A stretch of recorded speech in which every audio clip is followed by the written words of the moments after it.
Elliot McClane had tested 25 women in 18 months.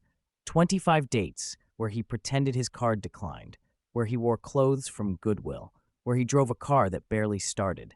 After his ex-wife divorced him and took half his fortune, Elliot made a vow he would never again be loved for his money. So he faked being broke on every single date. 25 women failed. Some made excuses before the appetizers arrived. Others ghosted him after one dinner. One woman actually laughed in his face when he said he couldn't afford dessert.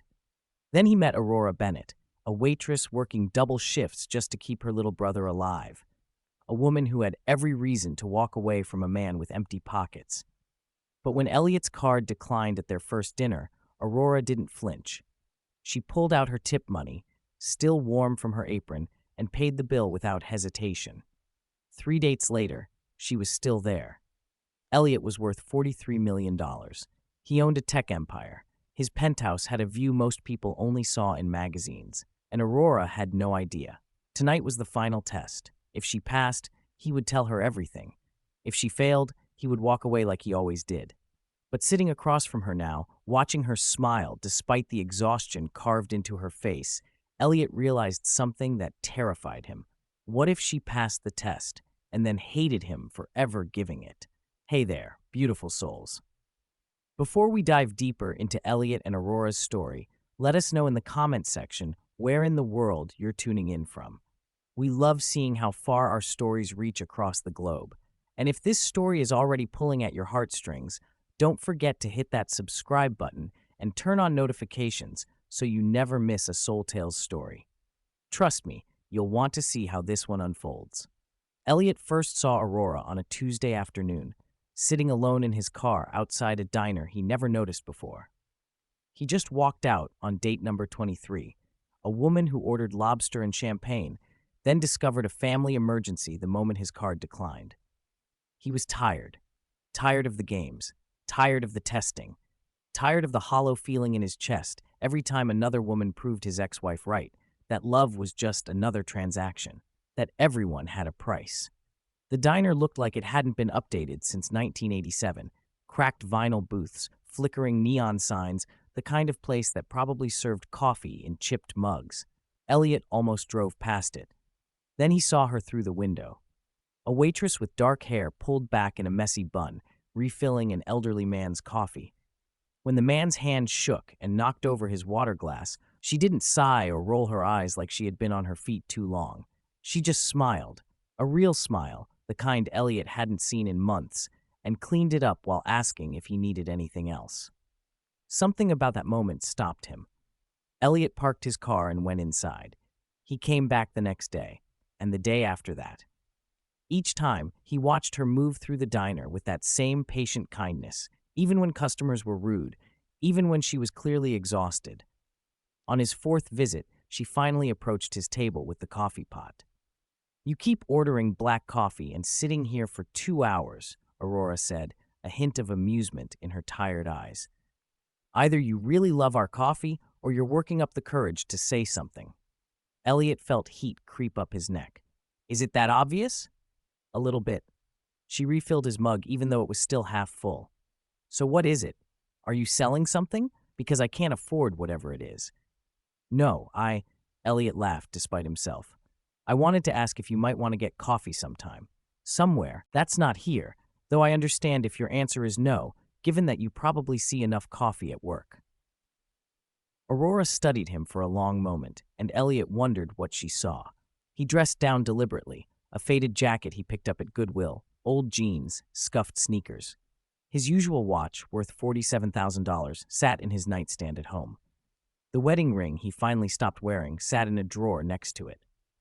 "I work 70 hours a week between here and the grocery store," Aurora said carefully. "I've got a 15-year-old brother who needs me. I don't really have time for dating." "Just coffee then," Elliot said. 30 minutes. You pick when and where." She bit her lip, considering. Elliot noticed the dark circles under her eyes, the way her uniform was faded from too many washes, the small Band-Aid on her thumb from what was probably a kitchen burn. "Okay," she said finally. "Thursday afternoon. There's a park 2 blocks from here. Bring your own coffee, though. I'm off the clock." Thursday afternoon, Elliot sat on a park bench with 2 gas station coffees and no idea what he was doing. This wasn't supposed to be real.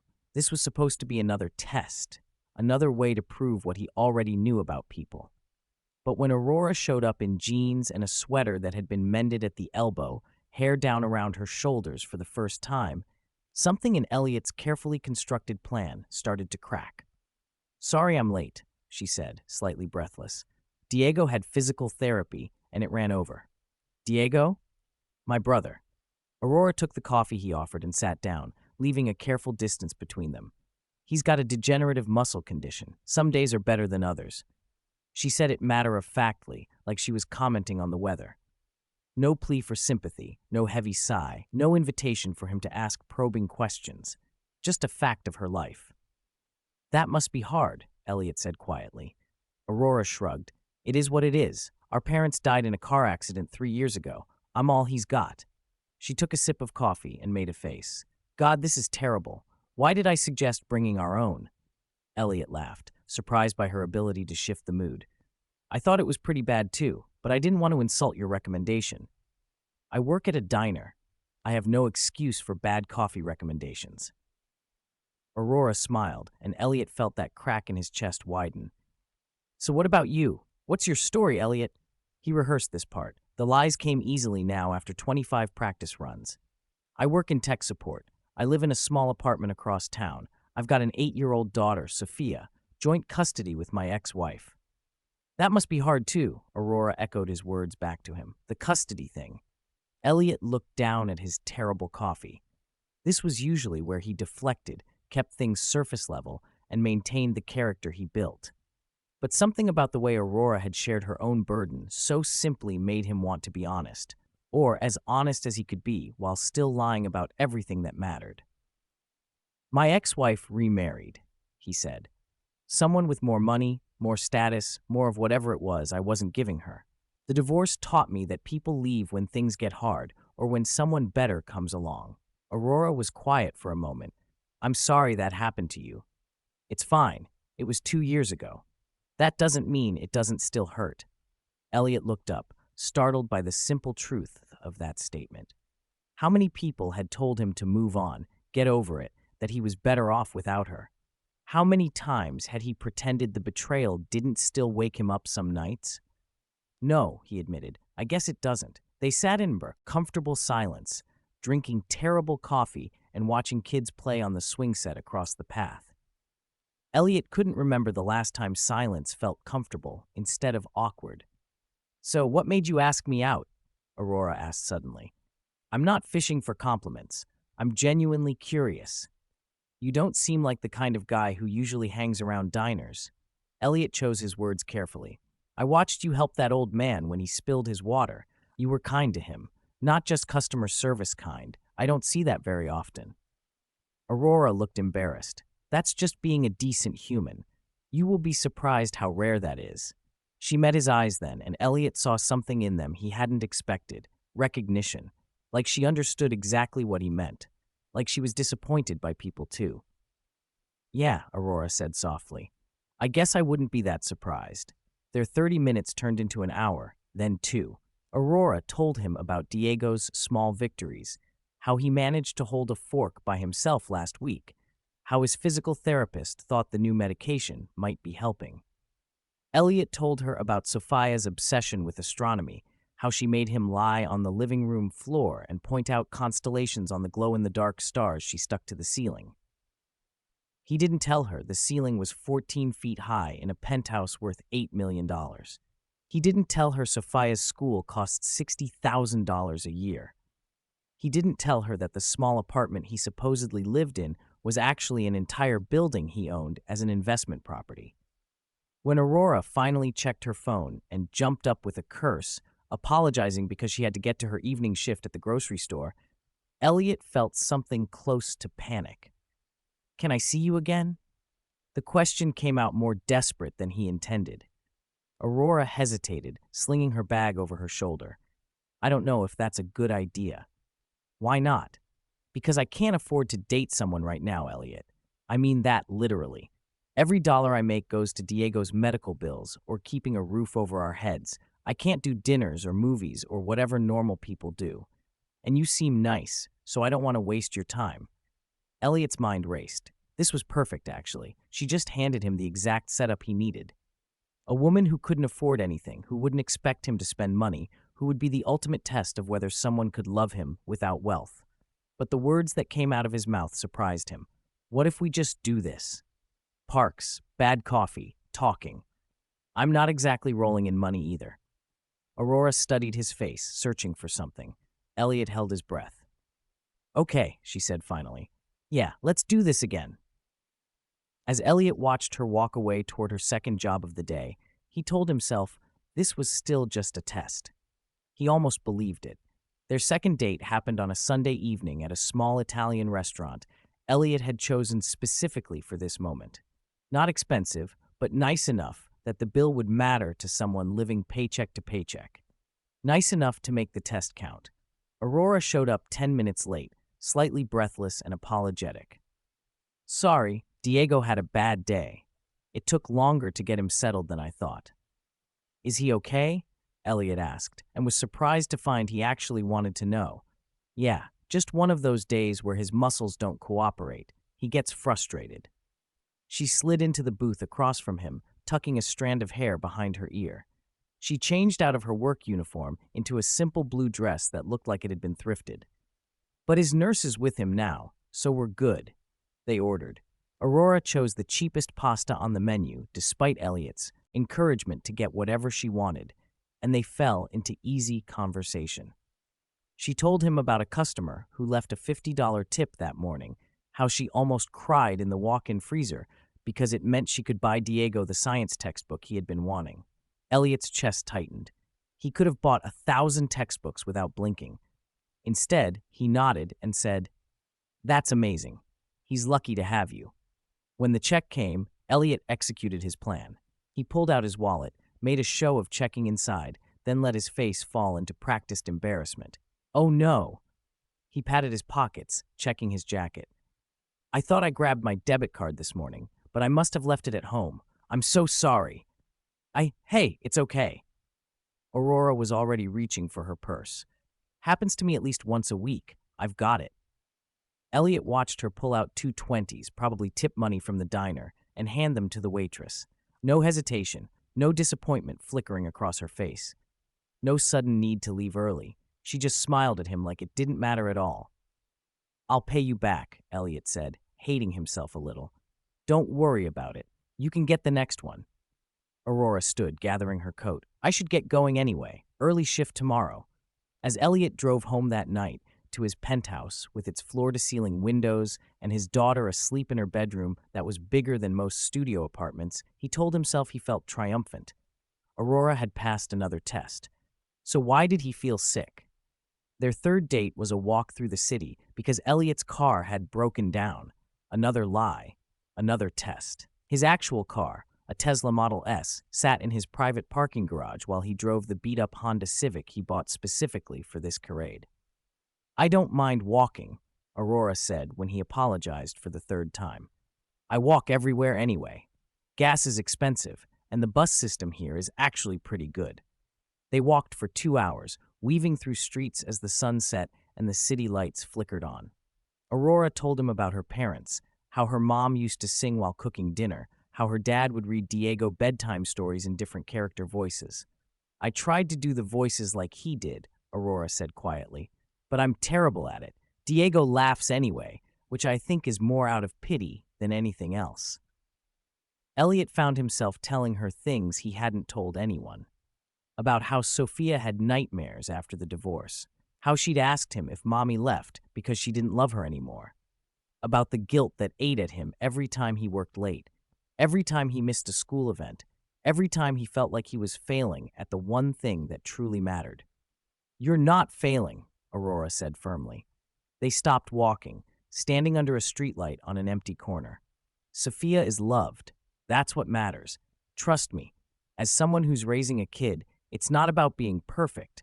It's about showing up. I show up for Diego every single day, and you show up for Sophia." Aurora held his gaze. "Stop being so hard on yourself." Something shifted in that moment.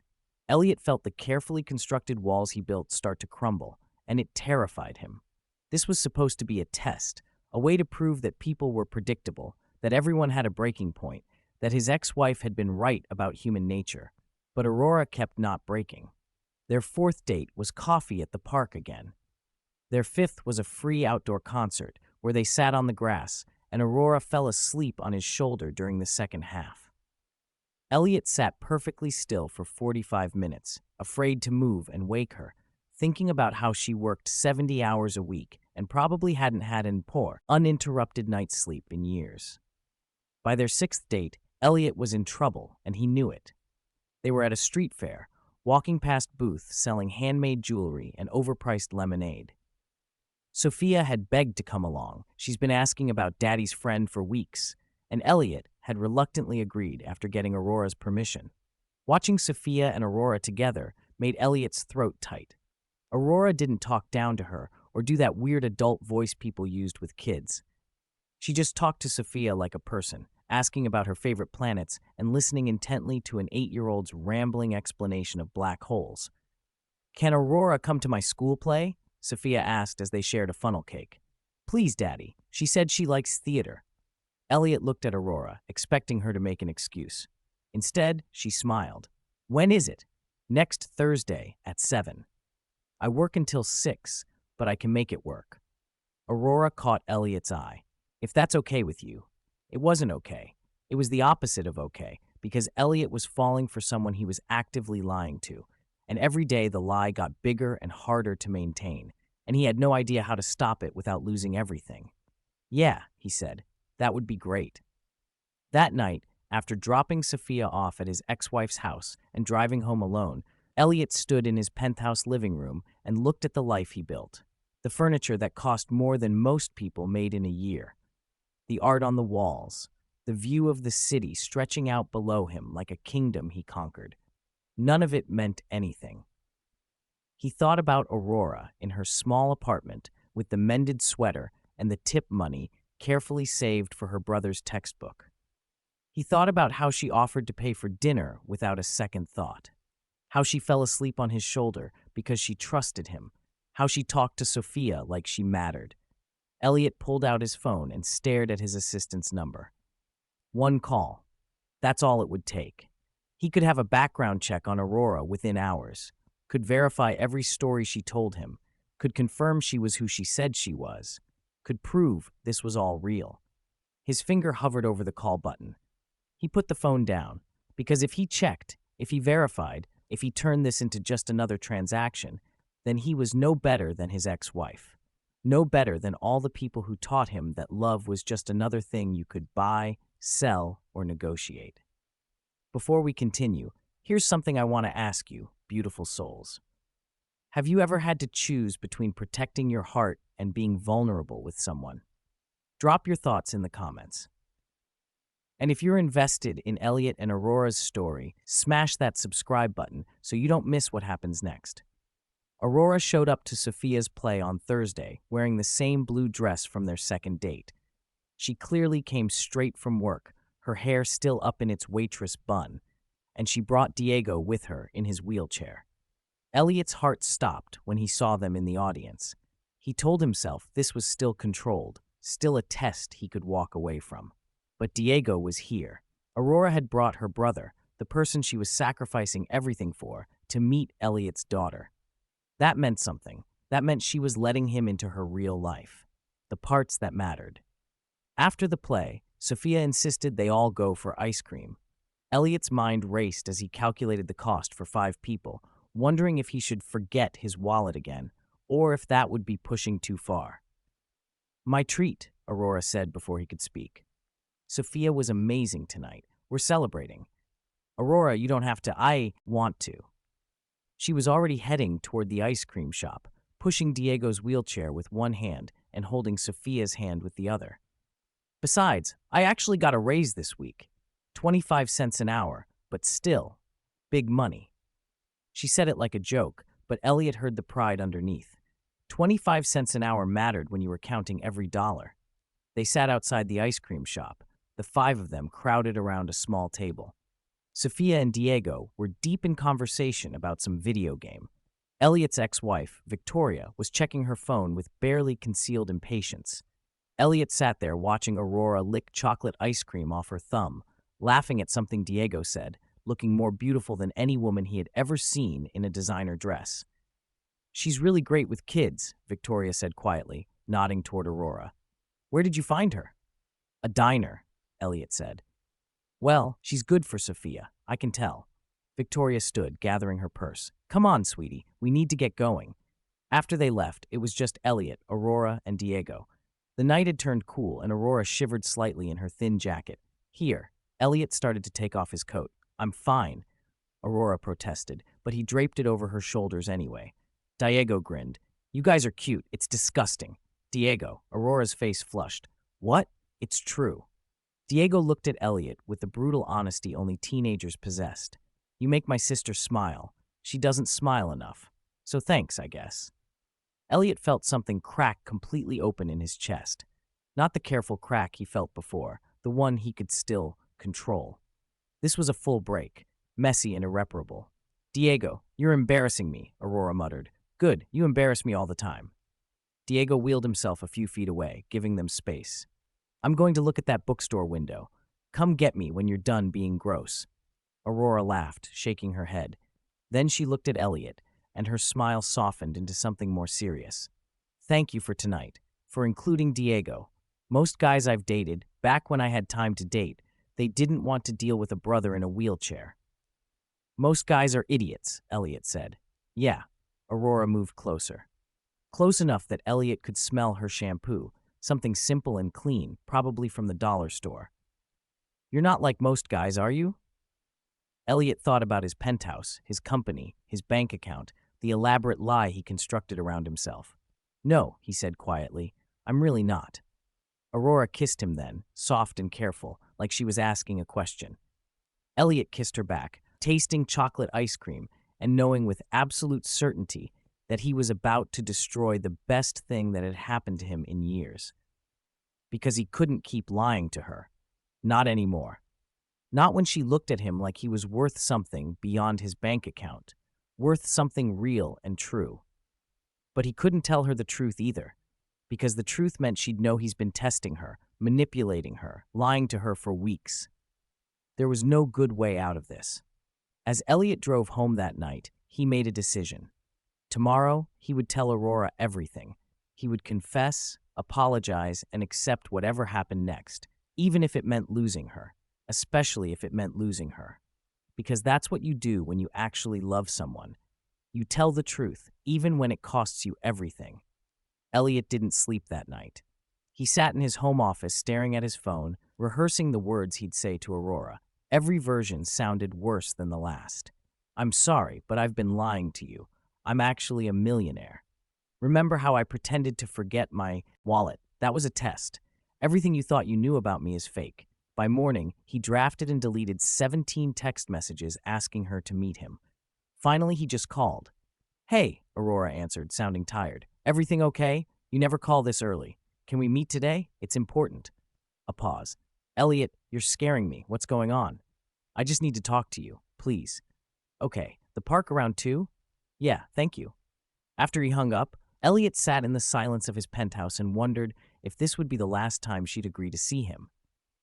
At 1:30, Elliot was already at the park, sitting on their usual bench. He changed clothes 3 times, finally settling on the same worn jacket and jeans he always wore around her. It felt wrong now, like a costume he couldn't wait to take off. Aurora arrived exactly at 2, and Elliot's heart seized at the sight of her.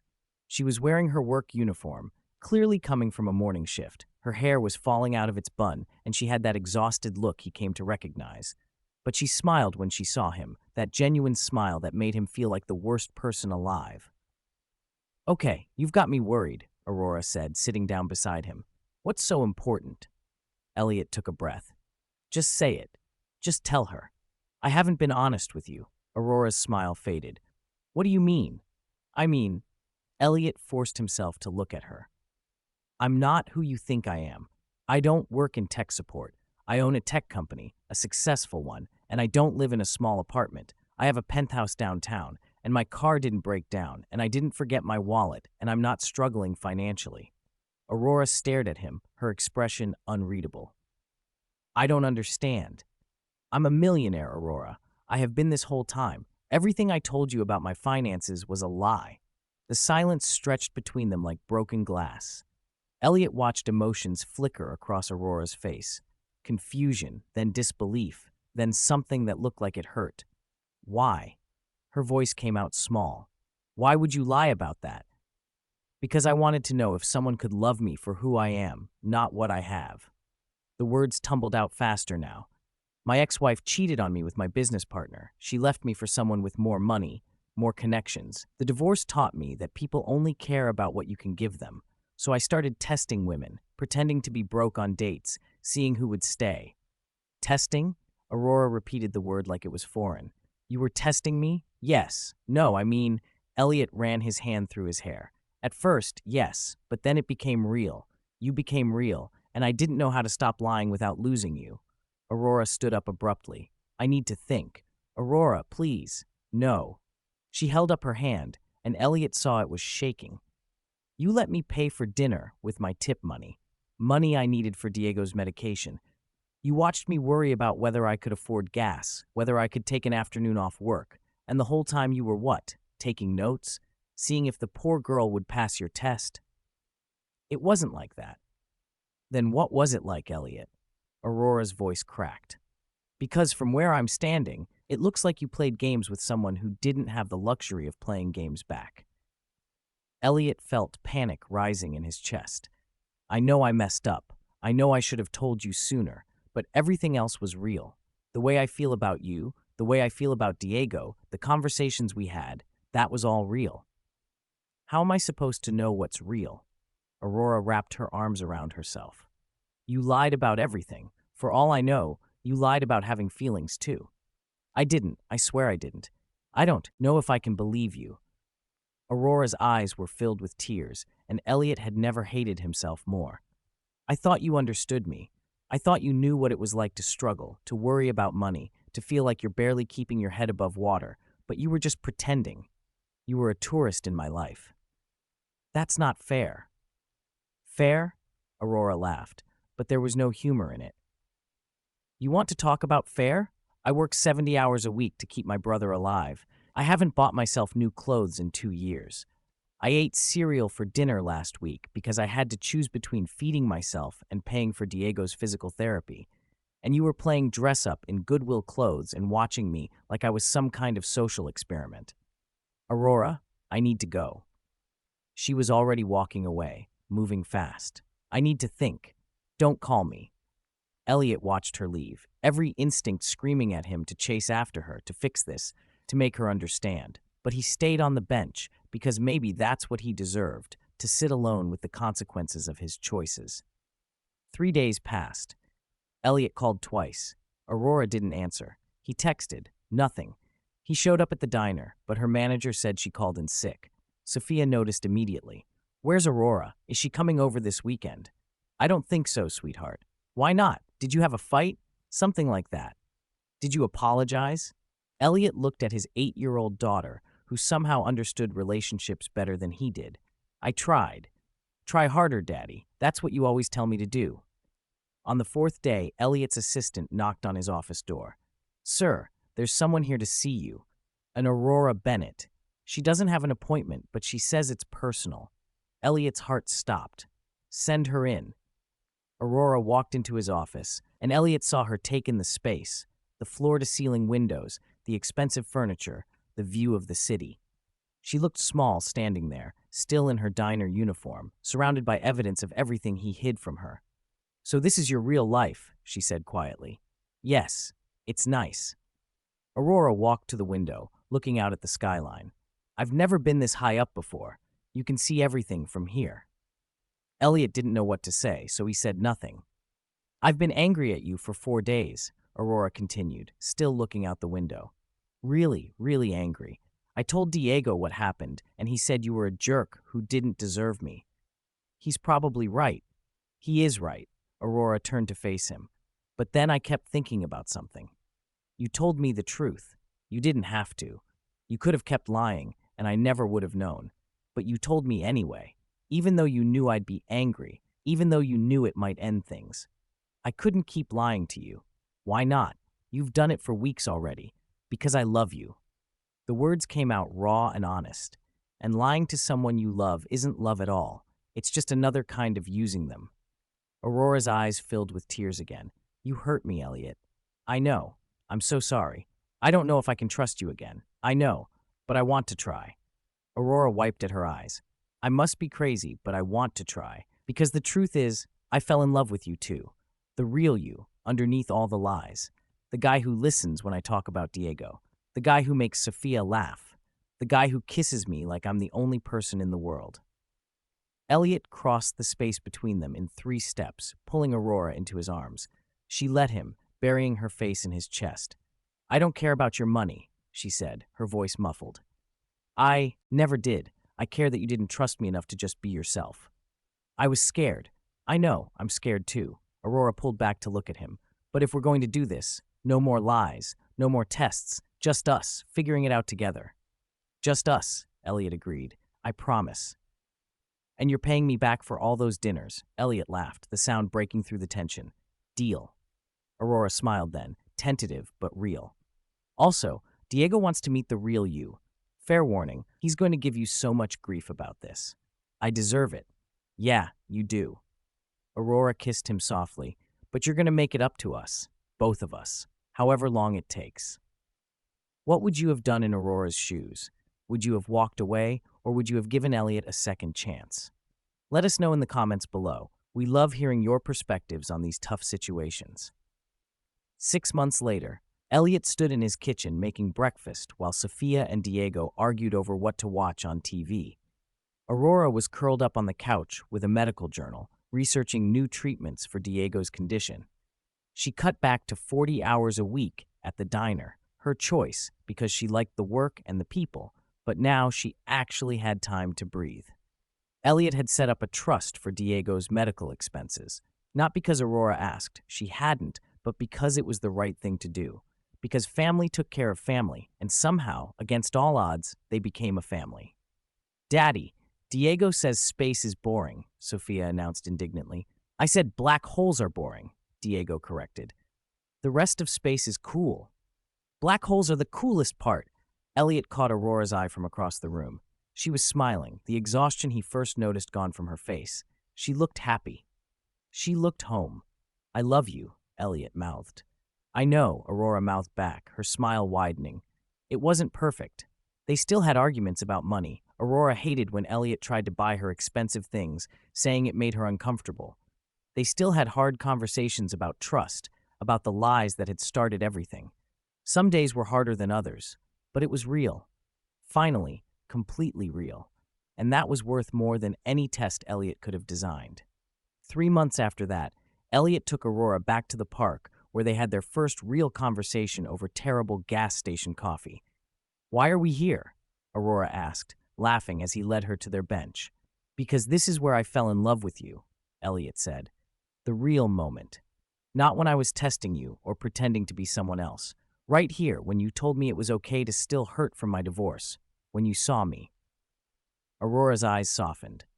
Elliot, I know I started everything wrong, he continued, taking her hands. I know I hurt you, and I know trust doesn't come back overnight. But I want to spend the rest of my life proving that you were right to give me a second chance.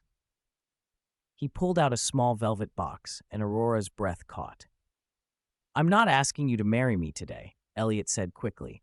I know we need more time, but I'm asking you to know that I'm serious, that this, he gestured between them, is the realest thing I've ever had, and whenever you're ready, I'll be here. No tests, no lies, just us. Aurora was crying now, happy tears streaming down her face. You're such an idiot. I know, and I love you anyway. I know that too. She kissed him then, right there on the bench where everything had started to become real. When they finally pulled apart, Aurora was smiling through her tears. Diego's going to lose his mind when he sees this ring. I asked his permission first. You did? Of course I did. He's family. Aurora laughed, that full, genuine laugh that Elliot had fallen in love with in a diner 6 months ago. He probably gave you so much grief, about 20 minutes worth, but then he said yes. They sat together on the bench, Aurora's head on Elliot's shoulder, watching the sun set over the park. Two people who found each other in the messiest, most imperfect way possible. And somehow, that made it even more beautiful. If this story touched your heart, we'd love to hear from you in the comments.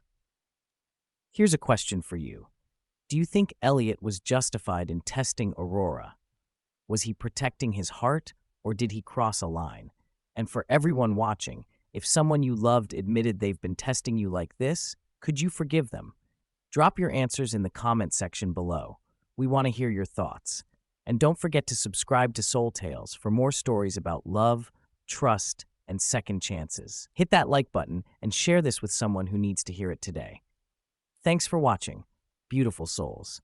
Until next time, remember, the best love stories aren't perfect. They're real.